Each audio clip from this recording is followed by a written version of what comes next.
زي ما قلت لكم بقى الدينر هنا مش بيتقدم مع بطاطس، بيتقدم مع ستيكي رايس، رز معمول على البخار، يعني غير اي رز انت ممكن تكون كلته قبل كده. ماكدونالدز يبقى عنده فرايد تشيكن، دي بالنسبه لي حاجه غريبه جدا، اول مره اشوفها. ايه ده؟ ايه ده؟ خياليه اقسم بالله. احنا النهارده هنجرب مع بعض اغرب المنيوهات للمطاعم العالميه في اندونيسيا. بس قبل ما نكمل ما تنسوش تعملوا لايك وتشتركوا في القناه عشان تشوفوا كل الفيديوهات الجديده اول باول. اول منيو هنجربه هو منيو بيتزا هات، فتعالوا مع بعض نخش المطعم ونشوف ايه الحاجات الغريبه اللي موجوده عنده.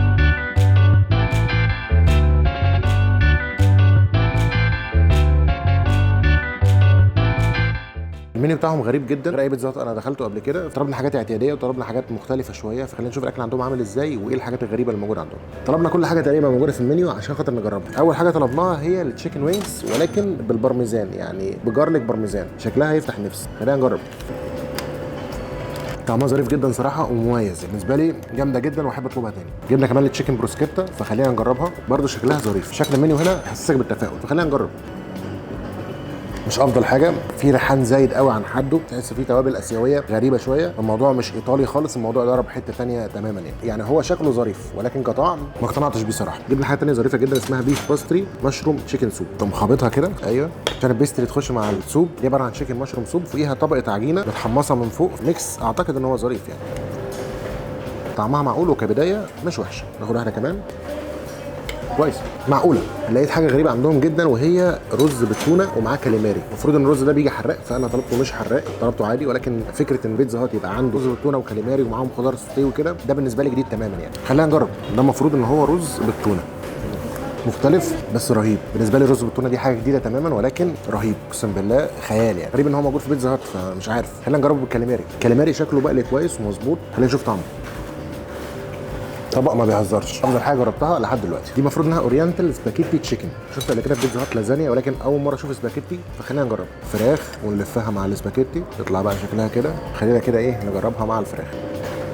مسكره بشكل غير طبيعي، في كميه سكر فيها زايده جدا اكتر من العادي، ما حبيتهاش خالص وهو حد جابها بس هي لابعد حد. نجرب طبعا الطبق الاساسي عندهم وهو بيتزا. كان في كده اوفر اسمه كوارتازا. كوارتازا ده المفروض ان هو اوفر، يعني 4 انواع بيتزا ب 120,000، فحسيت ان هو ظريف فقلت ليه لا يعني. بيتزا مش بتمط خالص يعني، اتقطعت معايا بسهوله. خلينا نشوف طعمها. ايه ده؟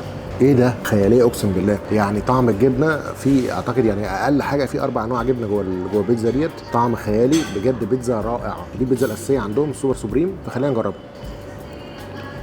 جامده بيتزا هنا ما بتهزرش. عشان نهدي الدنيا شويه طلبنا حاجه غريبه عندهم، يعني اعتقد ده ميكس بيري مع الليتشي، خلينا نجربه. انت عايش السنين. جامد جامد جامد. في فاكهه مشروط، اعتقد في حاجه غريبه انا مش قادر احددها ايه هي، ولكن مشروب جامد. ميكس بيري مع صودا خيال. اخر حاجه طلبناها هي ميلك شيك ليتشي، وده بالنسبه لي حاجه غريبه جدا يعني. الليتشي فاكهه حلوه جدا ولكن ان انا اجربها ميلك شيك ده بالنسبه لي جديد. مش حلوه، مسكره ازيد من اللازم، يعني هم ضايفين عليها سكر بزياده جدا وطعمها مش ظريف. ميكس بيري احلى بمراحل. تجربه بيتزا هات تجربه ناجحه. كده بقى خلصنا منيو بيتزا هات، يلا بينا على المكان التاني. وصلنا عند ماكدونالدز اللي موجود في جزيره بالي. خلينا نشوف المنيو بتاعهم وايه الحاجات الغريبه الغير اعتياديه اللي مش موجوده في مكان تاني.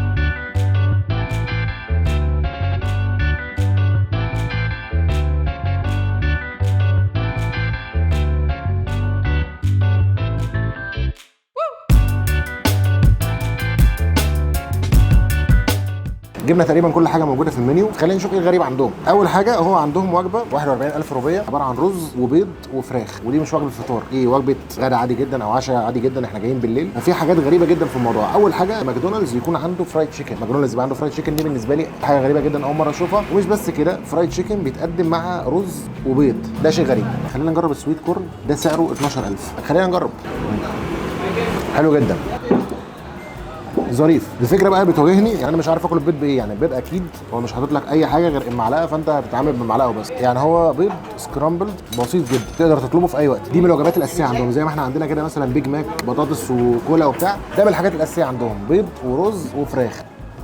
طعمه ظريف جدا وزي البيض بالظبط اللي بيتقدم في ماكدونالدز في مصر، نفس الطعم ونفس كل حاجه، ما تحسش ان في اي حاجه مختلفه تماما. ده الستيكي رايس، خلينا نجرب. يعني غريب غريب ان انت تاكل رز في ماكدونالدز، طعمه ساده خالص، مفيش اي توابل مفيش اي حاجه. خلينا نجرب بقى فرايد تشيكن بتاع ماكدونالدز. يعني بص الفرخه شكل القطعه ظريف وكبيره. خلينا ندوق. حلو والله، مستويه كويس والتتبيله بتاعتها ممتازه الصراحه. طبعا ماكدونالدز معروف بالبطاطس، فخلينا نشوف البطاطس هنا حلوه ولا لا. مش عارف. واحده كمان. مش حلوه. حاسس البطاطس بتاع ماكدونالدز اللي في مصر احسن كتير جدا. حاسه ديت مجلده سنه، مش افضل حاجه. دايما كنت بشوف ماكدونالدز في اي فرع انا بروح البطاطس بتاعته ثابته جودتها حلوه، ولكن دي قلشت منه. جبنا حاجه اسمها هاني جارليك تشيكن رايس، يعني المفروض رز بصوص الثوم، قطع فراخ برده ظريفه ورز وصوص المفروض ان هو صوص الثوم ولكن شكله صوص باربيكيو شويه. خلينا ندوق. ما حسيتوش خالص. طعم الفراخ والصوص كويس، حرق سنه، ولكن الرز مبوظ له الدنيا خالص. الستيكي رايس بتاعهم ده افضل حاجه تماما. جبنا بقى اكبر سندوتش عندهم وهو البيج ماك، اكبر حاجه في المنيو. مفيش بقى البيج تيستي جراند تشيكن، بيج تيستي فراخ، مفيش الكلام ده خالص. يعني هو شكله زي البيج ماك عادي جدا، يعني بنفس المكونات بنفس كل حاجه. فخلينا نشوف الجوده عامله ايه. جامد، تحفه، طعمه اقوى بمراحل من اي بيج ماك انا جربته قبل كده. في حاجه مخليها احسن، هم عندهم عروض الفتره ديت فيها حاجات يابانيه شويه. فجبنا سندوتش معمول بالطريقه اليابانيه يعني او بمواصفات يابانيه، اسمه السندوتش ماك سبايسي ياكي نوكو، وده سعره اغلى حاجه 69000 سندوتش بس من غير وجبه. العيش هنا تلاحظ ان هو مختلف تماما، عليه حبه البركه من فوق، جوه قطعه فراخ كبيره، في ورق نوري اللي هو بيتلف فيه سوشي. فالمواصفات كلها تحس انها يابانيه يعني. والصوص ده صوص غريب، يعني حاسس ان هو مش عارف صوص عسل، هنشوف. حراق جدا وفي طعم العسل في نفس الوقت. فالميكس ده صراحه بالنسبه لي مش افضل حاجه، يعني ما بحبوش، بس هو سندوتش مميز ومختلف غير اعتيادي بالمره. اخر حاجه طلبناها في الاكل الرئيسي هو الشير بوكس. الشير بوكس هنا مختلف. بص اللي جواه ايه. اول حاجه بطاطس، وفي تشيكن فينجرز وتشيكن بولز، وجاي معاه صوصين. لا ده مش صوص، ده حاجه غريبه انا مش عارف دي ايه. في صوص سبايسي مايونيز غير الشير بوكس المصري خالص يعني. خلينا نجرب. ظريفه حلوه، طعم مايونيز جامد صراحه، والفراخ مستويه كويس، ومايونيز سبايسي في سيفن سبايس كده، فجامد. نجرب التشيكن بولز. هي بس مدوره، بس مش عارف بقى ده عباره عن ايه، فخلينا نجرب يعني. حرق قوي ايه ده؟ لا رهيب، عباره عن شطه على شكل نجوم اعتقد كده يعني. اكيد كلته غلط يعني، اكيد ده بيتحط مع حاجه يعني. جبنا عصاير مختلفه خالص، فجبنا ايس تي بالليتشي، شاي متلج بطعم الليتشي. خلينا ندوق. حلو ومنعش بشكل غير طبيعي. الليتشي فاكهه خياليه، اختيار رائع يعني، ريفريشنج، صحي، كل حاجه فيه كويس. جبنا مشروب تاني برضو اسمه ايس كوفي جيلي فلوت، يعني المفروض ان هو ايس كوفي عادي جدا بس فيه قطع جيلي اعتقد. خلينا نجرب. فكره الجيلي مع القهوه غريبه، ولكن مشروب يعني معقول، مش وحش، عادي، بس الليتشي احسن بكتير. جبت ديزرت من عندهم تشوكليت باي، متحمس ليها جدا صراحه، محشيه شوكولاته من جوه، فخلينا نجرب. حلو قوي، تحس ان الشوكولاته فيها سن دارك شويه. ديزرت معقول. طلبنا حاجات غريبه من الديزرت منيو عندهم، حاجه اسمها يوزو بينك وافل، ايس كريم يوزو. خلينا نشوف. يعني ده عباره عن ايس كريم فانيليا، والطبقه اللي فوق ديت طبقه ليمون. غريب، ما احبش انا اجربه تاني صراحه. حاجات غريبه موجوده في المنيو بتاعهم، ماك فلوري بالماتشا والاوريو. خلينا ندوق. مش لطيف، طعم الماتشا مع الاوريو مش افضل ميكس تماما. الديزرت قلش منهم. وكده يبقى شفنا كل حاجه في منيو ماكدونالدز. يلا بينا على المكان التاني.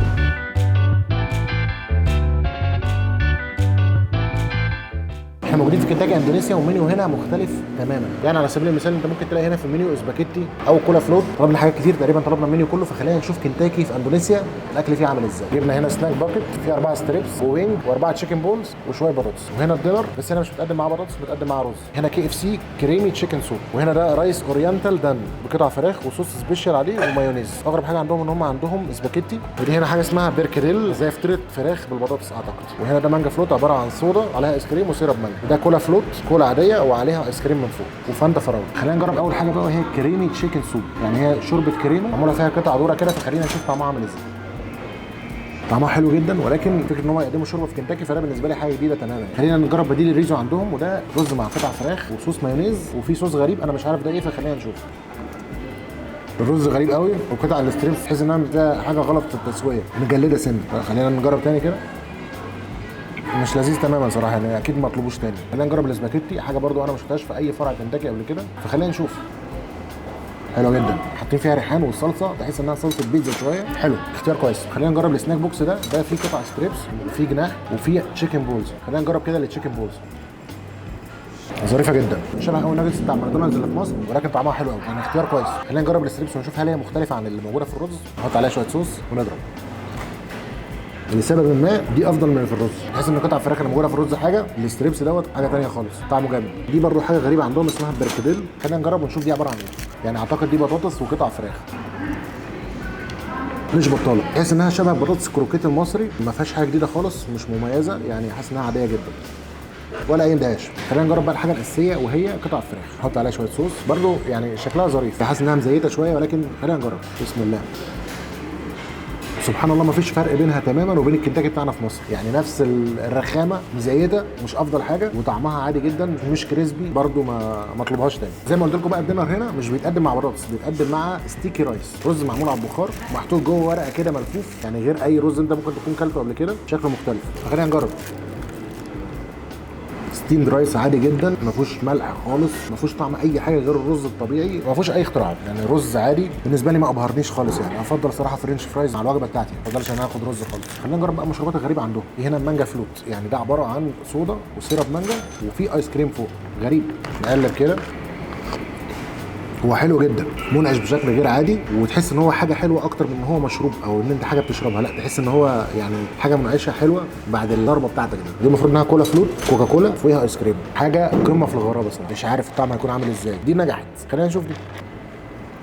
سيئه جدا، اسوأ ميكس شربته في حياتي، عمري ما افكر ان انا اكررها تاني تماما. كولا فلوت اوعى تطلبها. خلينا نجرب بقى فانتا فراوله، برده مش موجوده في اي فرع من الفروع اللي عندنا في مصر، غريبه. خلينا نشوف طعمها عامل ازاي.